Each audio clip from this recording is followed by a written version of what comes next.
as young as I was still in that energy, you know. And then the drug scene.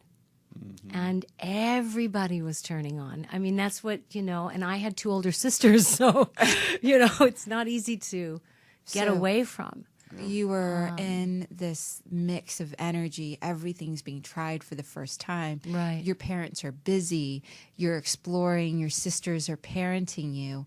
And you wind up in this amazing journey that's really a calling that shows up. If you'll share just a little bit about how you woke up. It's interesting that it was, and you know me, you know, Yes. I've created this deck of cards now, and one of the sayings is, there are no victims, only volunteers. So I signed up for that.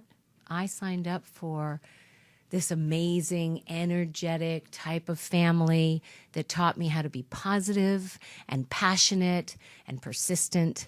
And I chose to rebel and ditch school and hang out and smoke cigarettes and drink coffee at Jackie's Coffee Shop, which was right here on the corner of Sunset and Bronson. Or it might have been the Sunset and Gower. And I, you know, I really got a taste of life. And at 14, I met and married the heroin dealer who was 20 years older than me and black. And I had these 2 beautiful children, pregnant at 15. So in a, you know, nutshell, I was a runaway. I had a teen mom. I was a drug addict. I was a battered wife. I, at 26, found my husband dying of cancer of the colon. When he died, I lost custody of my kids and found myself walking the streets of Hollywood and went from heroin to cocaine to pills to everything, eventually to crystal meth. And I say crystal meth sped me right to jail. So fast forward, 1991. So he died in 1986. In 1991, I found myself pregnant in prison. And I had turned myself in after an escapade. Thank God for my mother. And I got a pregnancy test while I was in there, and they said, "You're pregnant." And I said, wow. Yeah. I'm 31. I remember it like yesterday. That was when Sybil Brand Institute was still open down there off in East LA. And I remember walking down the avocado walls, that prison green, and it was like 3 a.m. They had woke me up to get the pee test. And I remember saying, "You're 31 and the rabbit done died, you know? Yeah. You're pregnant." Yeah. Wow. And I knew I had 3 months to do at CIW, which was the prison where the Manson girls were, by the way.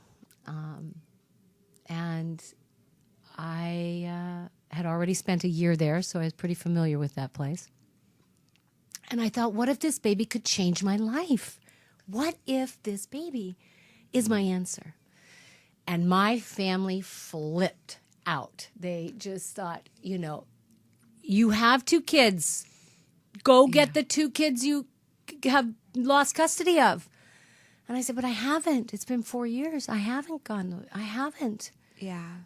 You know, I have a chance in my stomach, and everybody disowned me. My mother, everyone said, if you're going to go that route, we're done with you. And I said, okay, then you're going to have to be done with me, because I'm not going to have an abortion in prison.